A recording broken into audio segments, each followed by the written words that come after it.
because there's expensive equipment around the ring, don't insult me. Fuck off. That was the equivalent of Kurt Angle. Remember when that whole bit is like, oh, he's at the production truck. There's expensive equipment in there. Yeah. It was the equivalent of that. And I said the same thing then that I just said. Don't insult my intelligence. We all know what potentially will come. And then later on, it's like they talk like they know that the contract signing is going to go bad. So in the back of my head, I'm like, then why do you keep as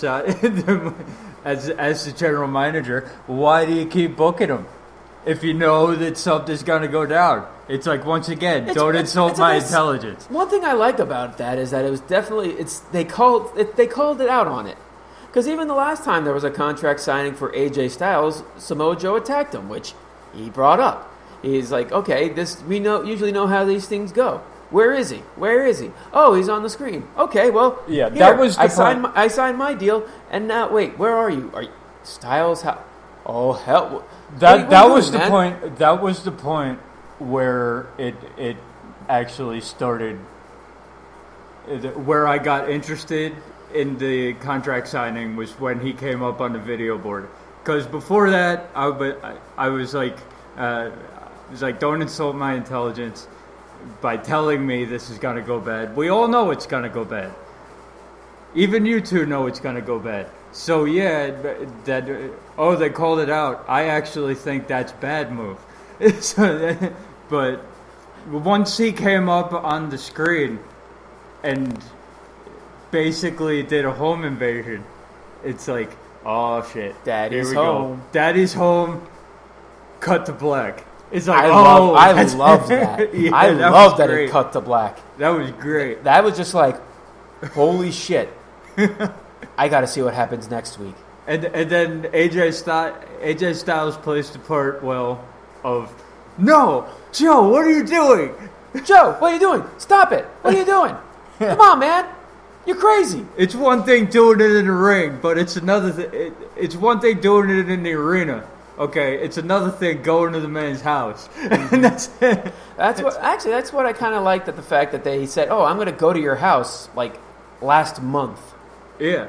And they didn't follow up on it until now. It was like, "Oh yeah, I said I was going to go to your house.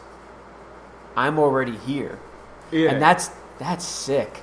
That's twisted.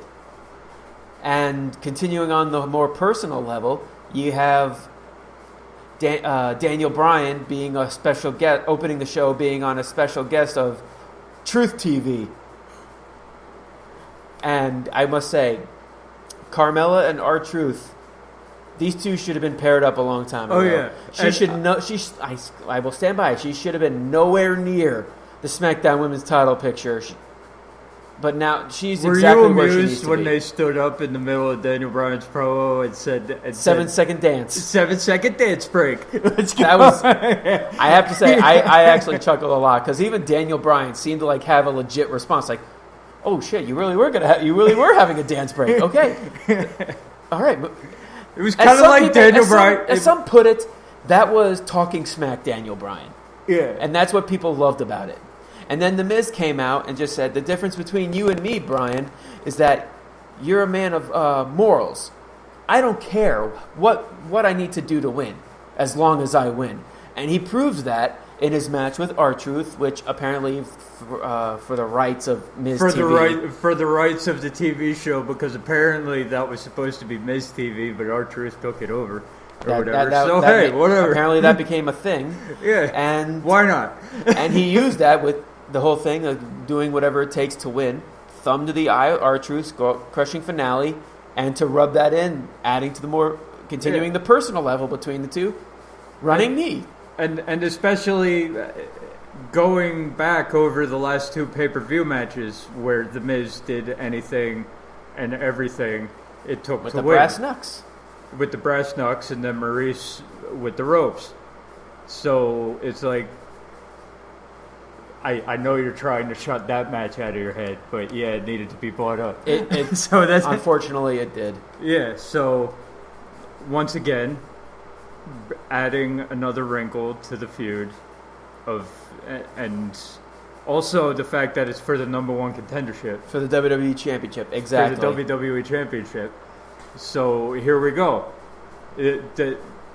They're making Super Showdown have layers now, when before both brands are doing their job, which is rare. Both brands are doing their job, giving their storylines layers to actually make Super Showdown feel the way it's supposed to feel. I will say, the one thing I liked about this Raw is it did exactly what you just said. It builds for Super Showdown. The last couple weeks, we're building more towards Crown Jewel. Yes.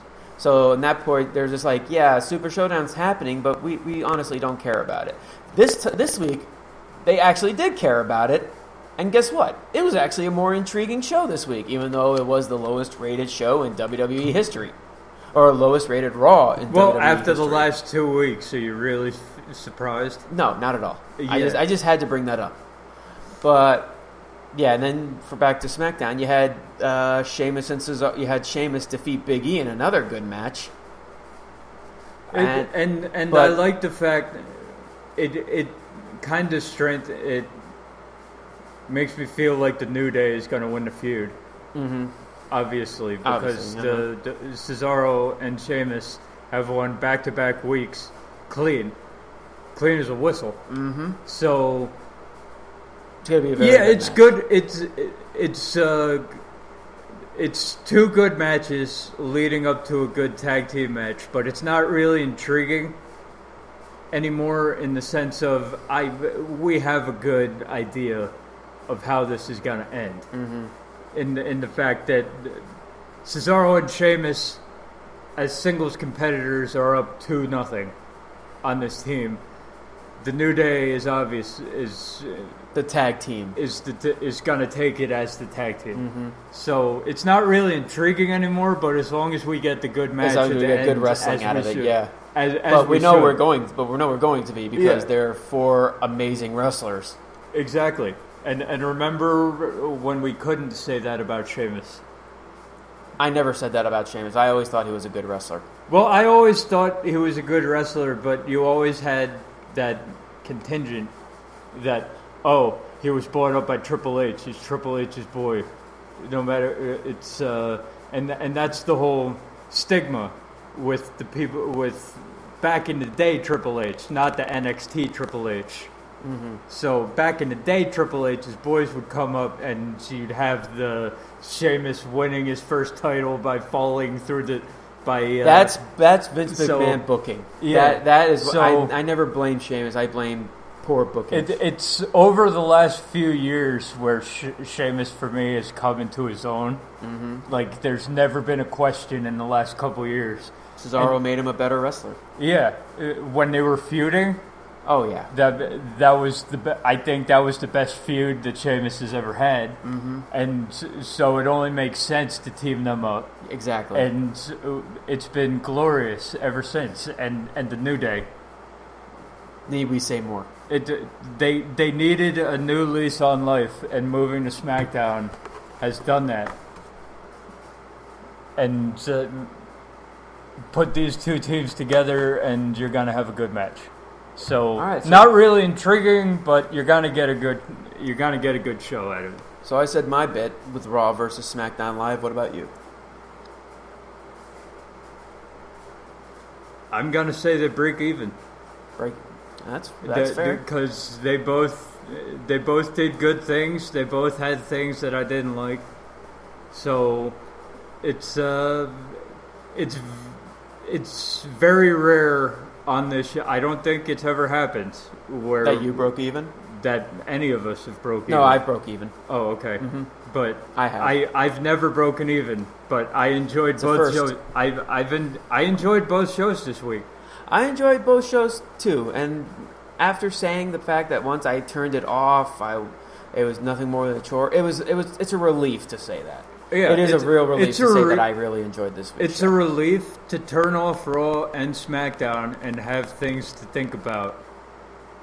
When the last couple weeks of Raw, you've been like, shut it off, I'm done, I'm out. I can't watch this. but both shows did really well to build up to Super Showdown, and it's nice to have that. It's nice to have both shows having good build. So Agreed. yeah. All right. Well, that's what we think of Raw versus SmackDown Live. Now we want to know what you all think. If you like this video, go ahead and press the like button and subscribe to our channel. And if you want to find us on Facebook, go to our Facebook page, The Scholars of Wrestling Show. And you can also find us on our Twitter machines. You can find the show itself at ScholarsOW. You can find me, the Scholars of Wrestling Champion, the 2-time Scholars of Wrestling Champion. Yes, 2. At the Avataric. You can find me hiding underneath my bridge taking toll money at Atomic Beanpole. Mountain Troll. All right. And you can find Scholar Jeff at I'm Robbie Rage.